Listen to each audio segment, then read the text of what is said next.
என்ன லட்சுமி அக்கோ நேரம் இங்கன கூட்டு வந்துட்டியே? எல்லாம் உங்களுக்கு மாப்பிள்ளை பாக்கியா கூட்டு வந்து வச்சிருக்கேன். நாலு புத்திமதி சொல்லி அனுப்புறதுக்கு தான் கூட்டு வந்தேன். நல்லா சொல்லுங்க இவளுக்கு. தம்பி வார்த்தையை பார்த்து விடுப்பா. பொத்தாம் பொதுவா அவுளுவே இவுளுவங்காத. உன் பொண்டாட்டியை மட்டும் அவா இவான்னு என்னையெல்லாம் அப்படி சொல்லப்படாத அம்மா. ஆமா, இவ பெரிய இவள அவா இவான்னு சொல்லக்கூடாது. மொத்த பேரையும் என்ன பண்றதுனே தெரியல. அந்த ஆளை பேய்வங்களோட வச்சு கொளுத்தி விட்டுலான்னு தான் நினைச்சோம். ஐயோ, இருக்க கோவத்துல செஞ்சாலும் செய்வார் இவரு. பேய்வங்களாவோட கொளுத்தி விட்டுட்டு அப்புறம் செயலில் உட்கார்ந்து களி தான் இருந்துக்கணும். பிள்ளையாரு பாப்பா. அந்த ஒரு காரணத்துக்காண்டி தான் நேற்று உடனே சும்மா விட்டேன். இனிமே வீட்டை விட்டு காலை வெளியே எடுத்து வச்சு பாரு, அப்பதானே இருக்கு உனக்கு. தம்பி நாங்களும் எவ்வளவோ சொல்லி பார்த்துட்டோம்ப்பா. ஒரு பேச்சும் கேட்க முடியுங்க. வீட்டுல இருந்து கொஞ்சம் புருஷமார்களுக்கு சோறு கீறு பொங்கி கொடுங்க, ஒழுங்கா ஒன்னா மண்ணா இருங்கன்னு சொல்லி பார்த்தாச்சு. கேட்க அண்டைங்காளுவ. அட நாலு முடி எரியிற தீயில எண்ணெய் எல்லாம் ஊத்துது. வீட்டுக்கு வாரையில வேற வராதிங்கன்னா துரத்த முடியும் சொல்லுங்க. வாரையில என்ன பண்ணியதுன்னு வேற சேர்த்து கிடையாது. சரசு சும்மா இரு. ஏற்கனவே அவ்வளோ புருஷமார்வ கோபமா இருக்கானவனு தான் அவனோட கூப்பிட்டு ஒரு வார்த்தை பேசலான்னு கூப்பிட்டு வச்சிருக்கேன். நீ வேற இப்படி பண்ணிக்கிட்டு இருக்காத. எக்கோ நீங்க சும்மா இருங்க. அவங்களுக்கெல்லாம் தெரியட்டும். ஒரு 4 வெளுத்தாதான் இவங்கெல்லாம் சரிப்பட்டு வருவாளுவே. இல்ல உமா, நம்ம வீட்டுக்காரவ கையால இன்னைக்கு அடி வாங்கி வைக்காம விடாது போல இருக்கு இந்த சரசக்கா. நம்ம வீட்டுக்காரனுவெல்லாம் சும்மா இருந்தாலும் இவா சும்மா இருக்க மாட்டா போல இருக்கே. எம்மா பெரிய பொண்ணு, உங்க அண்ணி உன்னை எதுக்கு தனியா வச்சா?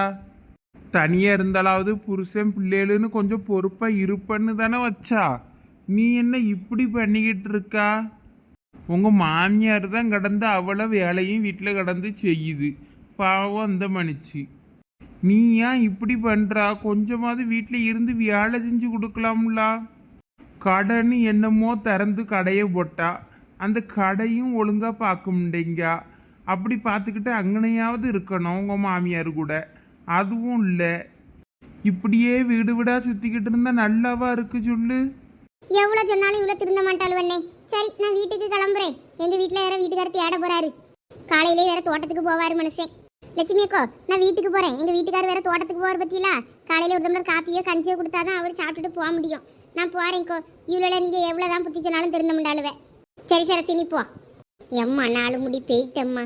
இல்லாட்டின்னா நம்ம குடும்பத்துல கும்மி அடிச்சுட்டு போயிரும் போல இருக்கு. லட்சுமி வாங்க தலைவரே. என்ன எல்லாரும் காலையிலே இங்க நம்ம வீட்டுக்கு வந்த மாதிரி இருக்கு? அது ஒரு பெரிய பிரச்சனை. என்னது பிரச்சனையா? என்னாச்சு? எங்க அதெல்லாம் இருக்கட்டும், அதை நான் அப்புறம் சொல்றேன். இதுல உட்காருங்க கொஞ்சம். என்னாச்சு லட்சுமி? வீட்டுல எதுவும் களவு போச்சா? ஊர்ல இருந்து ஆளுகளை கூட்டு வந்திருக்க, என்னாச்சு? இந்த இவ்வளோ 3 வாரம் நேற்று பியாய் பங்களாவிலவே இருந்துக்கிட்டாலுவே. ராத்திரி முழுக்க அங்கே இருந்துட்டு காலையில தான் ஒரு சாமியாரை வர வச்சு வெளியே கூட்டு வந்திருக்கு.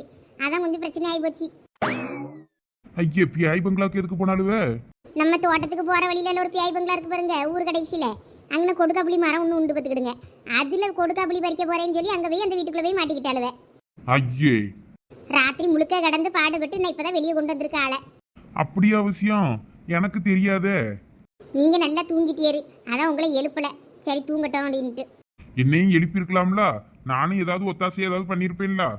நீர் என்ன எந்திரிச்சு பியாயா ஓட்ட போறீரு, அதனாலதான் உமுறை எழுப்பல. சரி, அதான் காப்பாத்தி கூப்பிட்டு வந்தாச்சுல்ல. வந்தியலுக்கு ஏதாவது காப்பி தண்ணி போட்டு கொடுக்க வேண்டியது தானே. இந்தா இனிமேதான் பத்திராளியக்கா வீட்டுல போய் பால் வாங்க போனோம். அவ்வளோ யாரும் எந்திரிச்சாலுவலா? எந்திக்கலையோ?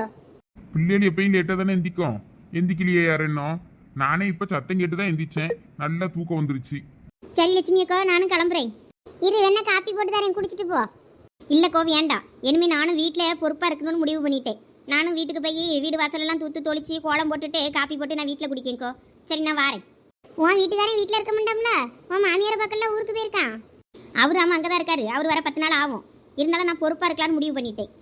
சரி இழிச்சாச்சி, சந்தோஷம், நல்ல விஷயம்தான். சரி கொண்டா வாரேன். எல்லாம் நீங்கள் வேணும் உருப்படுற வேலையை பாருங்க. என்னடி பெரிய பொண்ணு பொசுக்குன்னு இழிச்ச வச்சு இப்படி மாறிட்டா? இங்க பாருமா, நாமளும் இந்த மாதிரி ஏதாவது பெர்ஃபார்மன்ஸ் போடலன்னு வைக்கி, கண்டிப்பா வீட்டில் திட்டுவோம். ஆமா பெரிய பொண்ணு, என் புருஷனும் என் மேல கொலை வெறியில இருக்கான். நம்மளும் இழிச்ச வச்சு மாதிரி ஏதாவது ஒரு பெர்ஃபார்மன்ஸ் போட்டாதான் தப்பிக்க முடியும். நான் எங்க வீட்டுக்கார சமாளிச்சிருவேன். எங்க மாமியா கிழவியை தான் எப்படி சமாளிக்கன்னு தெரியல. சரிக்கோ, நாங்களும் வீட்டுக்கு போயிட்டு வரோம். ஆமாக்கா, இனிமே நாங்களும் கொஞ்சம் பொறுப்பா இருக்க பாக்கோம். இந்த வார்த்தை தான் உங்க வாயில இருந்து வருமானு பார்த்தேன். பரவாயில்ல. என்ன லட்சுமி சொல்லி அழுவே? ஏக்கா நீங்களே பாலை கொண்டு வந்துட்டீங்களோ? ஆமா லட்சுமி, இந்தா பால் கறக்க வேண்டியிருக்கு. வேற விடிய காலம் ஓடிட்டேனா வேற. இவ்வளவுகளுக்கு வேற என்னாச்சோ ஏதாச்சோன்னு வேற மண்டையில ஓடிக்கிட்டே கிடந்துச்சு. இவ்வளோ செத்துக்கிட்டு போயிட்டாலும்னா வேற இவ்வளவுக்கு பாடம் கட்டுறதுக்கு வேலையை பார்க்கணுமே. அதில் வீட்டு வேலையெல்லாம் செஞ்சு முடிச்சிருவோம் அப்படின்னு நினச்சிக்கிட்டு தான் நான் வரல. டோப்பா மண்டைக்கு ஆசையை பத்தியா? அப்பனா நாங்களோ செத்து போயிருவோன்னு தான் இருந்திருக்கியே. வேற என்ன, அந்த வீட்டுல போய் உங்களை யாரு திருட சொன்னது? அங்க நல்லா திருட போனிய? இங்க பாருங்க மைனியோ, நாங்க ஒன்றும் திருட போகல. அப்புறம் ஏன் போனிய? பியாய்க்கு பேன் பார்க்கவா? பேய்க்கு 10 நாளா பியாதியில போதுன்னாங்க, அதனால மெடிக்கல்ல மாத்திரை வாங்கி கொண்டு போய் கொடுக்க போனோம். பியாய்க்கு பியாதி நின்னுச்சா உங்களுக்கு பியாதி வந்துச்சா? பத்திரகாளி, என்ன பேச்சு பேசிக்கிட்டு இருக்க என் தங்கச்சி கிட்ட? எல்லாம் கரெக்டா தான் பேசிக்கிட்டு இருக்கேன். அவளோட ஒழுங்கா இருக்க சொல்லுங்க. இனிமே அதெல்லாம் என் தங்கச்சி ஒழுங்கா இருப்பேன்னு சொல்லிட்டா. நீ போய் உன் வேலையை பாரு போ. பாப்போம் பாப்போம், அவ எப்படி ஒழுங்கா இருக்கான்னு நானும் பார்க்க தானே போறேன். வரேன் லட்சுமி. சரிக்கோ. சரிக்கா, நாங்களும் கிளம்புறோம். தம்பி கொஞ்சம் இருங்க, காப்பி போட்டு தரேன், குடிச்சிட்டு போலாம். அப்பவே பால் இல்லாம இருந்தது, அதான் காப்பி போட போகல. கருப்பட்டி காப்பினா குடிக்க மாட்டேன்னு நினைச்சதா, அதை போடல. பரவாயில்லக்கோ, இருக்கட்டும். நாங்களும் வீட்டுக்கு போயிட்டு வரோம்.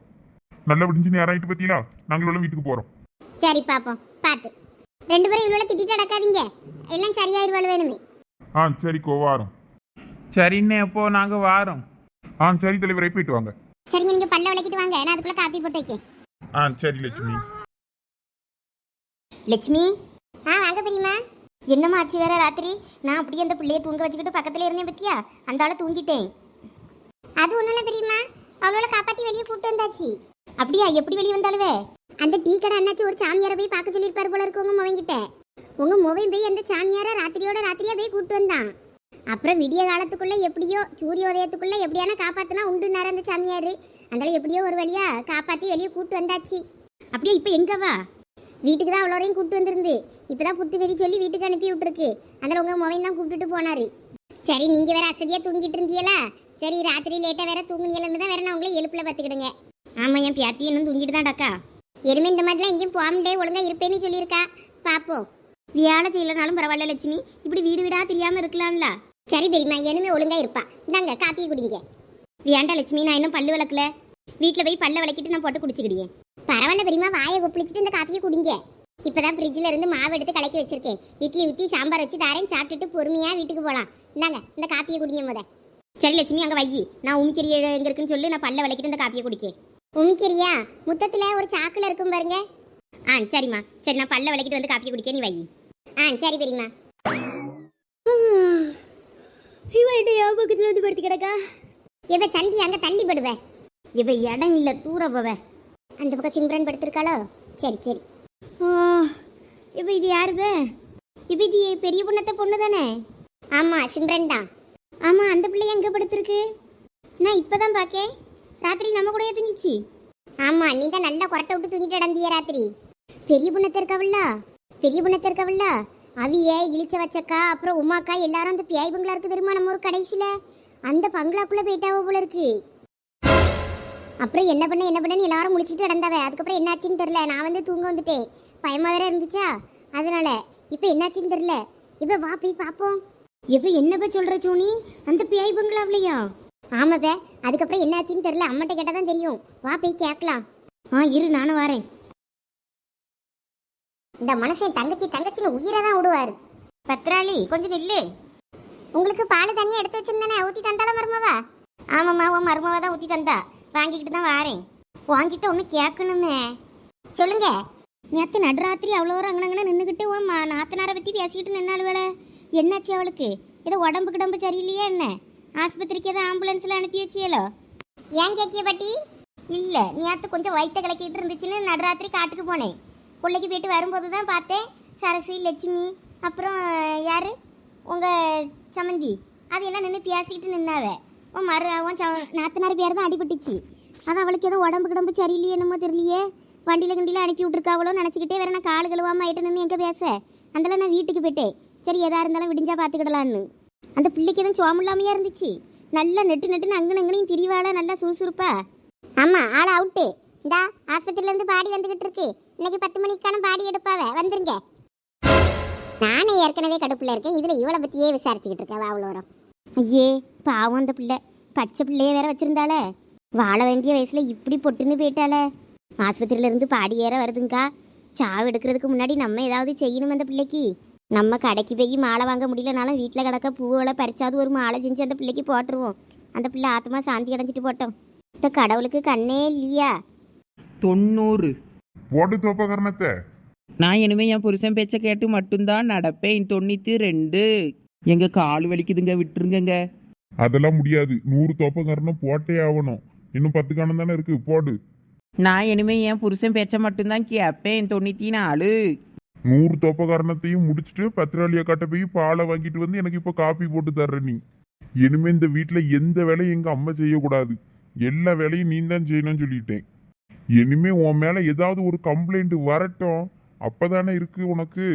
இனிமே எந்த கம்ப்ளைண்ட்டும் வராதுங்க என் மேல. உனக்கு வீட்டில் சும்மா இருக்கிறதுனால தான் இப்படி வீடு வீடா திரியணும்னு தோணுது. திங்கக்கிழமையில இருந்து நீ ஒரு வேலைக்கு சேர்ற. வேலைக்கு சேர்ந்து சம்பாதிச்சாதான் உனக்கெல்லாம் அருமை தெரியும்.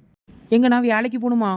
ஆமா, எங்க இந்த ஊர்ல என்னங்க வேலை கிடைக்கும்? நம்ம வெளியில இருக்கும்போதாவது நான் எக்ஸ்போர்ட் கம்பெனிக்கு போனேன். இங்க எங்கெங்க நான் வேலைக்கு போறது? நான் படிச்ச பத்தாப்புக்கு. அதெல்லாம் எனக்கு தெரியாது. நீ ஏதாவது ஒரு வேலைக்கு பொய்யே ஆகணும், அப்பதான் உனக்கு பொறுப்பு வரும். இந்த மாதிரி வெட்டியா சுத்திக்கிட்டு திரியமுண்டா. எங்க எனக்கு என்னங்க வேலை தருவாங்க இந்த ஊர்ல? எங்க நான் எப்பயும் ஒரு கடை வியாபாரம் பண்ணுவேனே, அந்த மாதிரி ஏதாவது ஒரு வியாபாரம் பண்ணட்டுமா?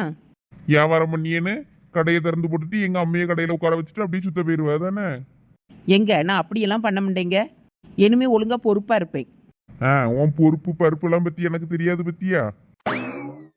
நீ ஏதோ ஒரு வேலைக்கு நீ இனிமே போற சொல்லிட்டேன், அவ்வளவுதான். சீக்கிரமா தோப்பகரணத்தை 100ஐயும் போட்டு முடிச்சுட்டு வந்து காப்பியை போட்டுதா. என்ன இவர் இப்படி சொல்லிட்டு போறாரு? 90 தோப்பக்காரணத்துக்கே முட்டி உடஞ்சி போச்சு. என்ன 10 தோப்பக்காரணம் போடுறதுக்குள்ள நான் முட்டி செத்து போவேன். இதுக்கு மேல ஒரு தோப்பக்காரணம் போட மாட்டேப்பா. என்ன இவரு இப்படி நம்மள வேலைக்கு போனிட்டாரு? நான் எங்க போய் வேலைக்கு போவேன்? என்ன பண்ணுவேன்? என்ன நம்பி யார் வேலை தருவா? வரவு பிறக்கையும் சாணி பிறக்கையும் தான் போனோம். என்ன பெரிய பொண்ணு, பால் வாங்க போயிட்டியா?